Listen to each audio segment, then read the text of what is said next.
एक कहानी होती थी अध्यक्ष महोदय, शायद बचपन में आपने भी सुनी होगी। राजा भेष बदलकर बाजार में आलोचना सुनने जाता था। ये सुनने जाता था कि प्रजा मेरे बारे में क्या कह रही है। लेकिन आज का राजा, भेष तो बदलते हैं आज के राजा, शौक तो है उनको भेष बदलने का, लेकिन न जनता के बीच जाने की हिम्मत है और न आलोचना सुनने की। सबसे पहले जो सुरक्षा कर्मी, जो जवान अफसर 13 दिसंबर को संसद की सुरक्षा के लिए शहीद हुए, उनके प्रति मैं श्रद्धांजलि व्यक्त करना चाहती हूँ। महोदय, हजारों साल पुरानी हमारी देश की, धर्म की एक पुरानी परंपरा रही है। ये परंपरा संवाद, चर्चा की रही है। एक गौरवशाली परंपरा है जो दर्शन ग्रंथों में, वेदों में, उपनिषदों में दिखती है। वाद विवाद और संवाद की हमारी पुरानी संस्कृति है। अलग अलग धर्मों में भी, इस्लाम में, सूफियों में, बौद्ध धर्म में, जैन धर्म में, सिख धर्म में भी ये वाद संवाद, ये चर्चा बहस, इसकी संस्कृति रही है। इसी परंपरा से उभरा हमारा स्वतंत्रता संग्राम। हमारा स्वतंत्रता संग्राम विश्व में एक अनोखा संग्राम था, एक अनोखी लड़ाई थी जो अहिंसा और सत्य पर आधारित थी। ये वाद संवाद की जो परंपरा है, इसको इस संग्राम ने आगे कैसे बढ़ाया? क्योंकि ये जो संग्राम था, ये जो लड़ाई थी हमारी आज़ादी के लिए, एक बेहद लोकतांत्रिक लड़ाई थी। इसमें देश के किसान, देश के जवान, देश के मजदूर, देश के अधिवक्ता, देश के बुद्धिजीवी, चाहे किसी भी जाति के हो, चाहे किसी भी धर्म के हों, चाहे किसी भी भाषा को बोलते हों, सब इस स्वतंत्रता संग्राम में शामिल हुए।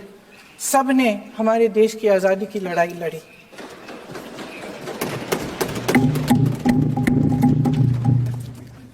और उसी आज़ादी की लड़ाई से एक आवाज़ उभरी जो हमारी देश की आवाज़ थी। वो आवाज़ ही आज हमारा संविधान है। साहस की आवाज़ थी, हमारी आज़ादी की आवाज़ थी, और उसी की गूंज ने हमारे संविधान को लिखा और बनाया। ये सिर्फ एक दस्तावेज नहीं है। बाबा साहेब अम्बेडकर, मौलाना आज़ाद जी, राजगोपालाचारी जी और जवाहरलाल नेहरू जी और उस समय के तमाम नेता, जैसे आपने कहा, इस संविधान को बनाने की जो कार्य में सालों के लिए जुटे रहे। हमारा संविधान इंसाफ, उम्मीद, अभिव्यक्ति और आकांक्षा की वो ज्योत है जो हर हिंदुस्तानी के दिल में जलती है।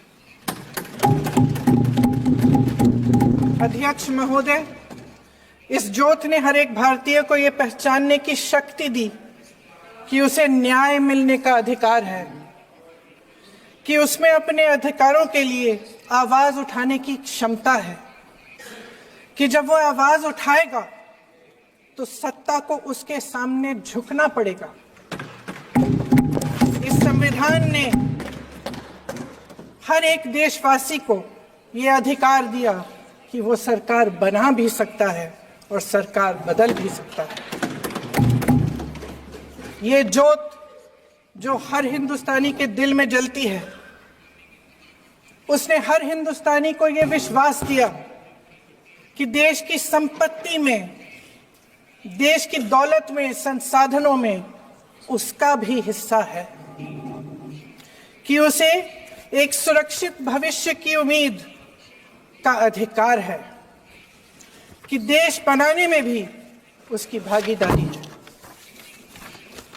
उम्मीद और आशा की ये जोत मैंने देश के कोने कोने में खुद देखी है। उन्नाव में मैं एक रेप पीड़िता के घर गई,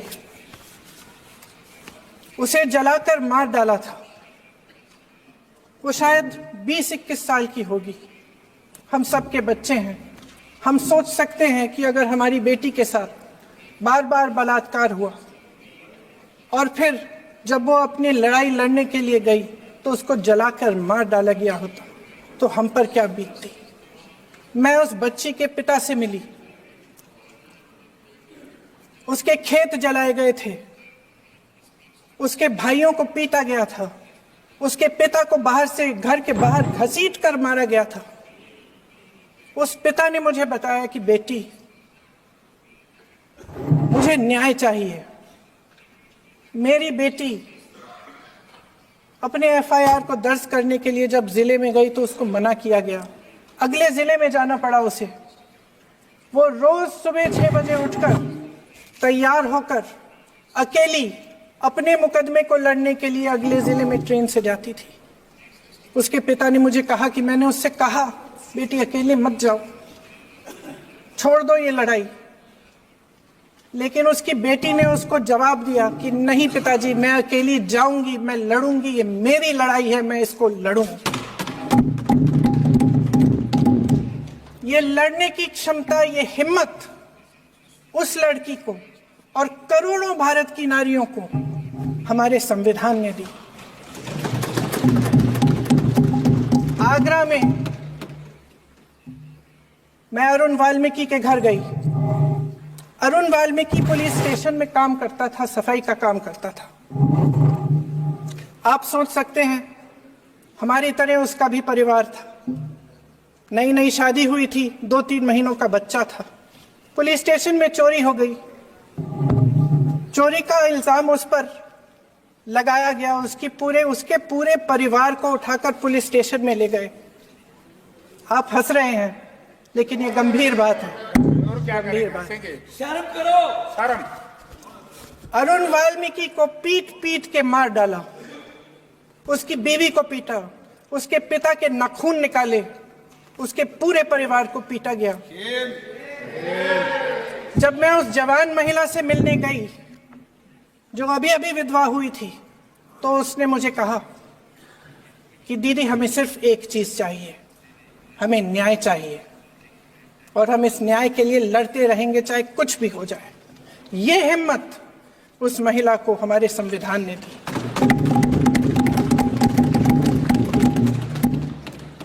संभल के कुछ लोग आए थे हमसे मिलने, जो मृतकों के परिवार के सदस्य थे। उसमें 2 बच्चे थे, अदनान और उजैर।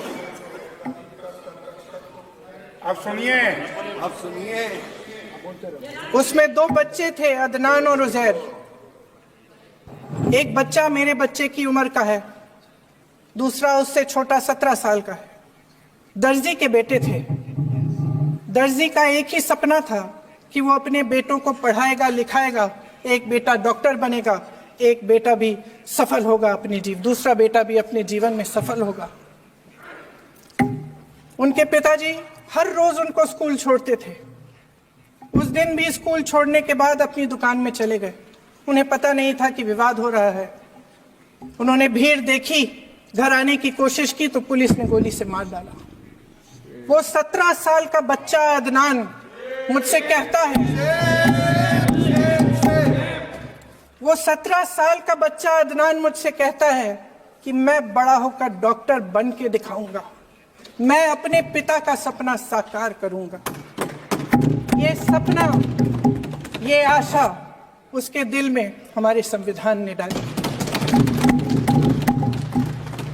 अध्यक्ष महोदय, हमारे देश के करोड़ों देशवासियों के संघर्ष में, अपने अधिकारों की पहचान में, इनकी कठिन से कठिन परिस्थितियों से लड़ने की अपार हिम्मत में और देश से न्याय की अपेक्षा में हमारे संविधान की ज्योत जल रही है।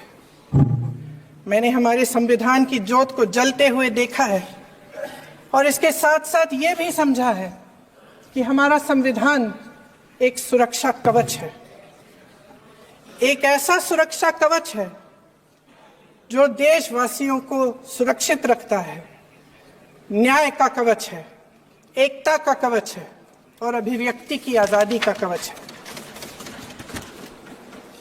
दुख की बात यह है कि मेरे सत्ता पक्ष के साथी जो बहुत बड़ी बड़ी बातें करते हैं, इन्होंने इन 10 सालों में यह सुरक्षा कवच, सत्ता पक्ष के मेरे साथियों ने ये सुरक्षा कवच तोड़ने का पूरा प्रयास किया है। संविधान में सामाजिक, आर्थिक और राजनीतिक न्याय का वादा है। ये वादा एक सुरक्षा कवच है जिसको तोड़ने का काम शुरू हो चुका है।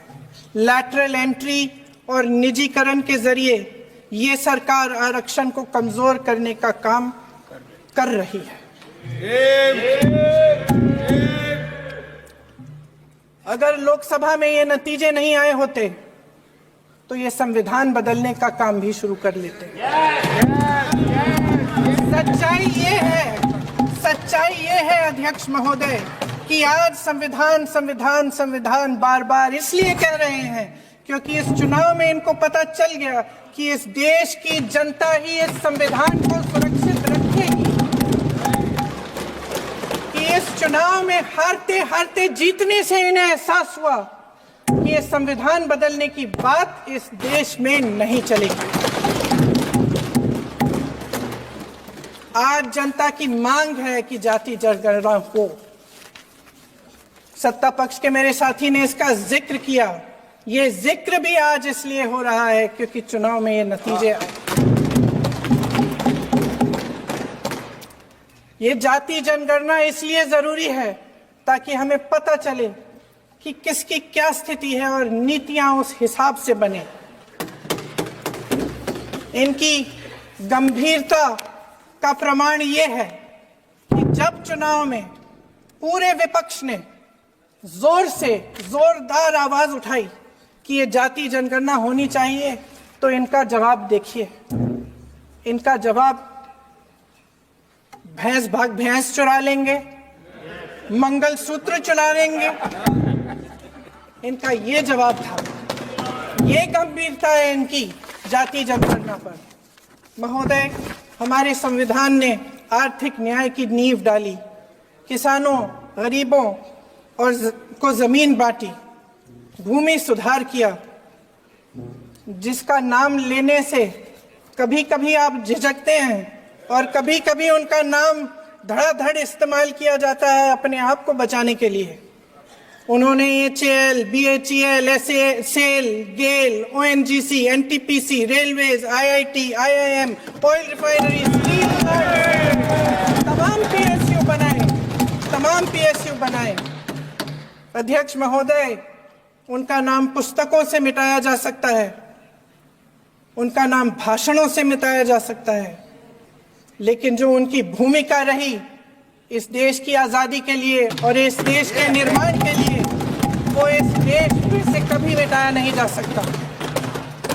75 सालों में जनता का भरोसा रहा कि नीतियां बनेंगी तो जनता की भलाई के लिए बनेंगी।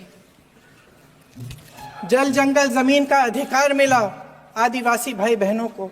इंदिरा जी ने बैंकों का राष्ट्रीयकरण करवाया, खदानों का राष्ट्रीयकरण कराया। कांग्रेस और यूपीए की सरकारों में शिक्षा का, भोजन का अधिकार मिला। 75 सालों में जनता का भरोसा मिला। पहले संसद चलती थी तो जनता की उम्मीद होती थी कि सरकार महंगाई और बेरोजगारी पर चर्चा करेगी, कोई उपाय निकालेगी, कोई रास्ता निकालेगी। लोग मानते थे कि अगर कोई नई आर्थिक नीति बनेगी तो देश की अर्थव्यवस्था को मजबूत बनाने के लिए बनेगी, तो भारतीय बाजार को मजबूत बनाने के लिए बनेगी, उनके भविष्य को मजबूत बनाने के लिए बनेगी। किसान और आदिवासी भाई बहन भरोसा करते थे कि यदि जमीन के कानून में संशोधन होगा तो उन्हीं की भलाई के लिए होगा। आप नारी शक्ति की बात करते हैं। आज चुनाव की वजह से शायद इतनी बातचीत हो रही है नारी शक्ति के बारे में, क्योंकि हमारे संविधान ने महिलाओं को यह अधिकार दिया, उनकी शक्ति को परिवर्तित किया वोट में। और आज आपको पहचानना पड़ रहा है कि महिलाओं के बिना, कि नारी शक्ति के बिना ये सरकारें नहीं बन सकती हैं। इसीलिए आज आप नारी शक्ति की बातें दोहरा रहे हैं। जो आप नारी शक्ति का अधिनियम लाए हैं उसको लागू क्यों नहीं करते? वो 10 साल बाद लागू क्यों होगा? क्या आज की नारी 10 साल इंतजार करेगी उसके लागू करने के लिए? क्या बात है, क्या बात है।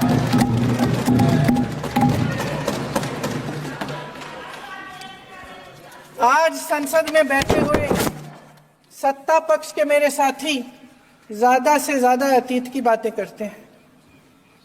1921 में क्या हुआ, कब हुआ, नेहरू जी ने क्या किया। अरे वर्तमान की बात करिए, देश को बताइए आप क्या कर रहे हैं, आपकी जिम्मेदारी क्या है? कि सारी जिम्मेदारी जवाहरलाल नेहरू की है? अध्यक्ष महोदय जी, ये सरकार आर्थिक न्याय का सुरक्षा कवच तोड़ रही है। आज संसद में बैठी ये सरकार बेरोजगारी और महंगाई से जूझ रही हमारी जनता को क्या राहत दे रही है? कृषि के कानून भी बड़े बड़े उद्योगपतियों के लिए बन रहे हैं। सही एमएसपी को छोड़िए, डीएपी तक नहीं मिल रहा है।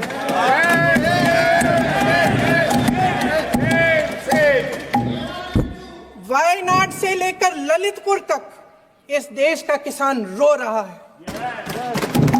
आपदा आती है तो उसको कोई राहत नहीं मिलती।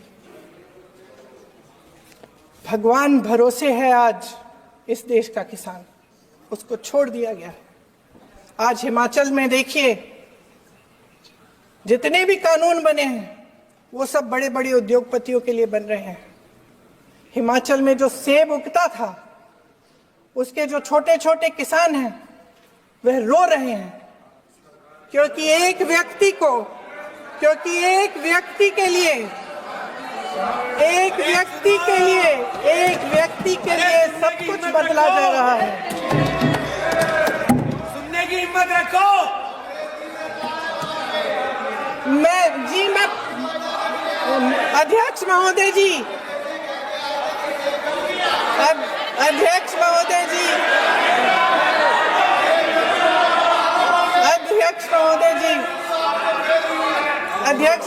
जी, अडानी जी को सारे कोल्ड स्टोरेज प्रदेश की सरकार ने नहीं दिए।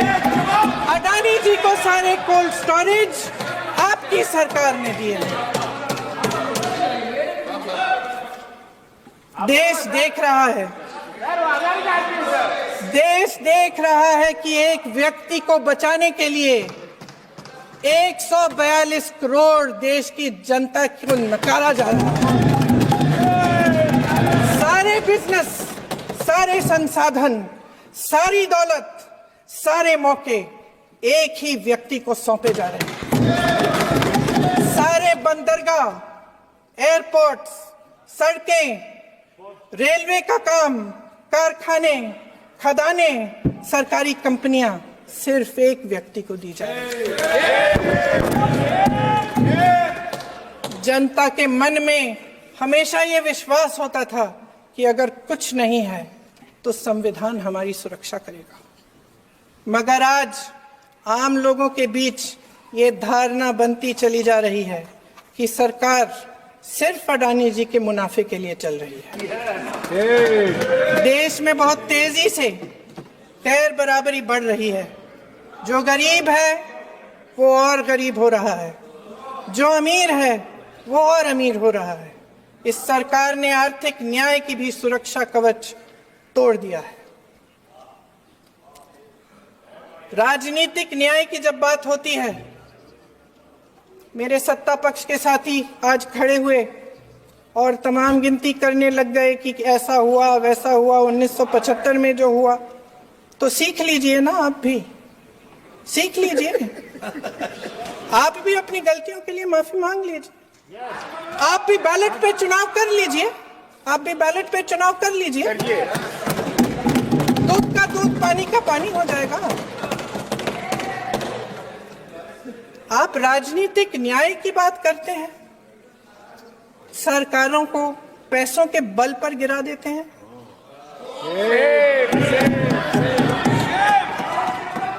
मेरा आग्रह है कि अपन संविधान में सकारात्मक बोले।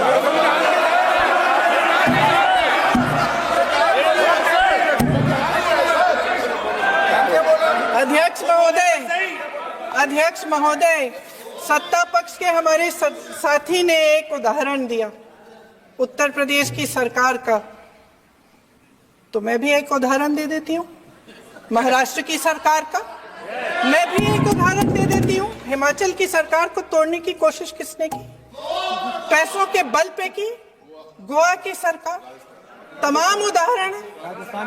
क्या ये सरकारें जनता ने नहीं चुनी थी? क्या संविधान इन पर लागू नहीं था? पूरी देश की जनता जानती है कि इनका हंसती है, जानती है कि इनके यहाँ तो वॉशिंग मशीन है।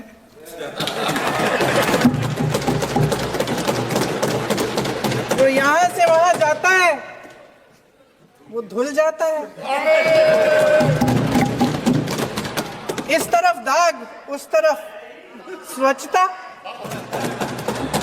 और मेरे कई ऐसे साथी हैं जो इस तरफ होते थे उस तरफ चले गए, मुझे दिख भी रहे हैं वॉशिंग मशीन में, शायद धुल गए हैं। अध्यक्ष महोदय, जहां भाईचारा और अपनापन होता था, जहां हमारे संविधान ने एकता का सुरक्षा कवच दिया था, वहां शक और घृणा के बीज बोए जा रहे हैं। एकता का सुरक्षा कवच तोड़ा जा रहा है। प्रधानमंत्री जी यहाँ सदन में संविधान की किताब को यूं माथे से लगाते हैं, लेकिन संभल में, हाथरस में, मणिपुर में जब न्याय की गुहार आती है, उठती है, तो उनके माथे पे शिकन तक नहीं आता।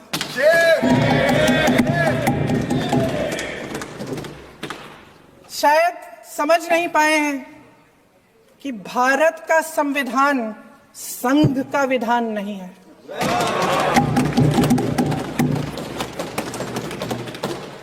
भारत के संविधान ने हमें एकता दी, हमें आपसी प्रेम दिया।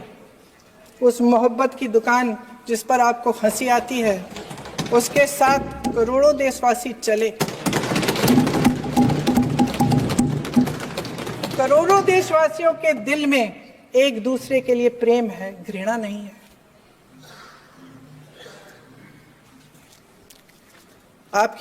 इनकी जो विभाजनकारी नीतियां हैं, उसका नतीजा हम रोज देखते हैं।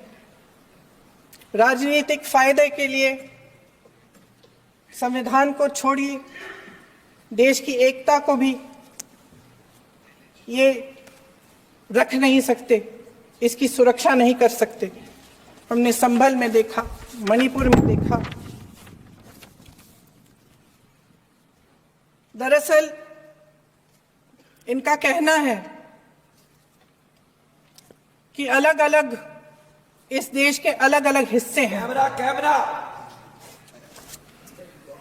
लेकिन हमारा संविधान कहता है कि ये देश एक है और ये देश एक रहेगा। जहां खुला विवाद होता था, अभिव्यक्ति का सुरक्षा कवच होता था, इन्होंने भय का माहौल पैदा किया है।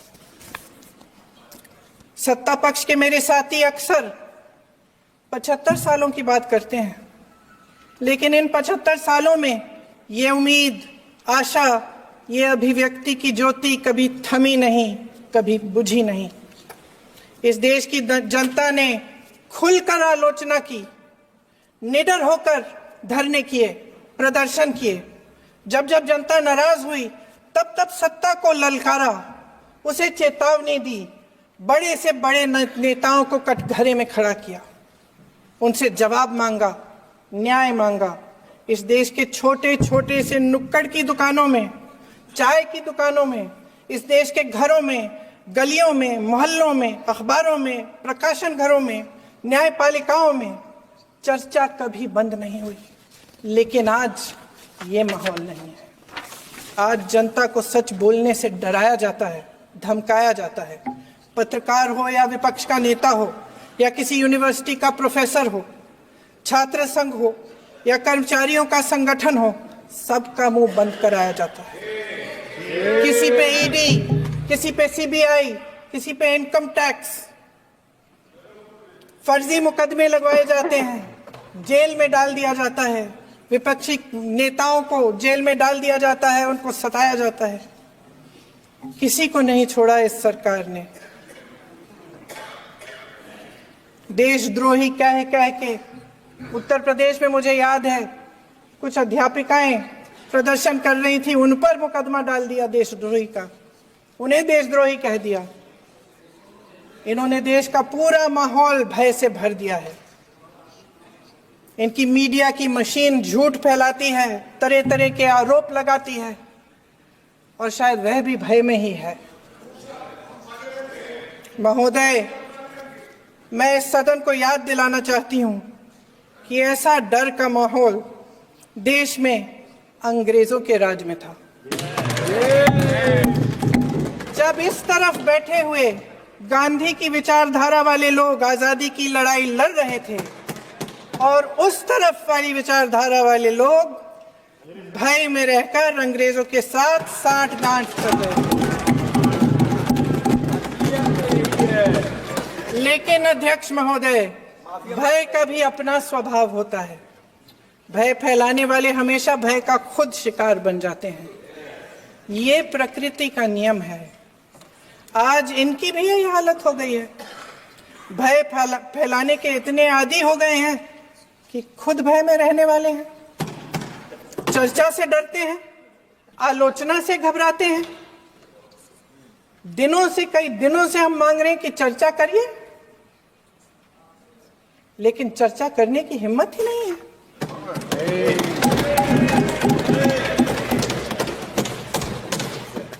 एक कहानी होती थी अध्यक्ष महोदय, शायद बचपन में आपने भी सुनी होगी।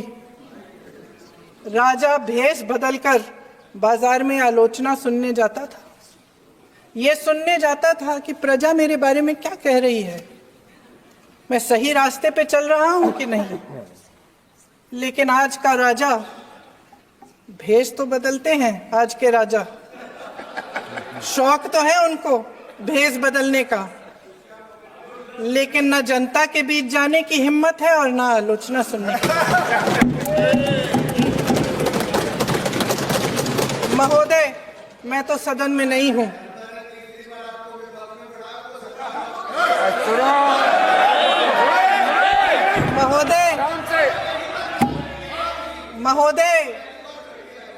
महोदय, जनता में बहुत विवेक है, ये सही है।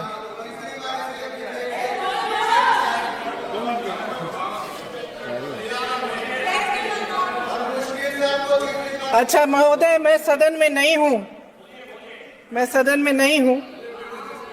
कुछ हाँ ठीक है, मैं सदन में नहीं हूं, मात्र 15 दिनों से आ रही हूं।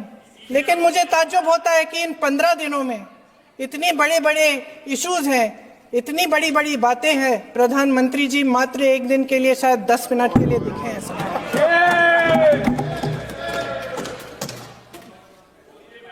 बात यह है अध्यक्ष महोदय जी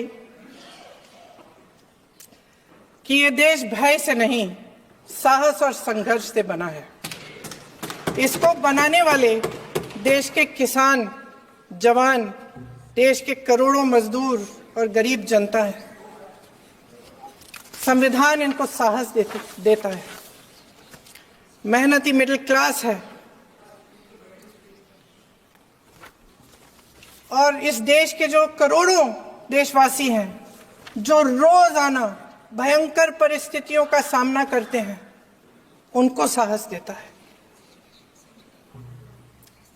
वायनाड में जो आपदा आई उसमें एक छोटा लड़का था 17 साल का। 6 घंटों के लिए उसने अपनी माँ को बचाने की कोशिश की। 6 घंटों के लिए आप सोच सकते हैं कि अगर नदी की धारा बह रही है, नाराज है, आप अपनी माँ को पकड़े हो, 6 घंटों के लिए पकड़े रखते हो कि मेरी माँ बच जाएगी, और अंत में वो माँ भी बह जाती है। उस लड़के का साहस, उन महिलाओं का साहस जो पीड़ित हैं लेकिन फिर भी अपनी लड़ाई लड़ रहे हैं, उन संभल के बच्चों का साहस जिनके पिताजी अभी अभी गुजर गए लेकिन फिर भी उनके सपनों को साकार करने की हिम्मत है, उनका साहस है, वो साहस इस संविधान ने दिया है।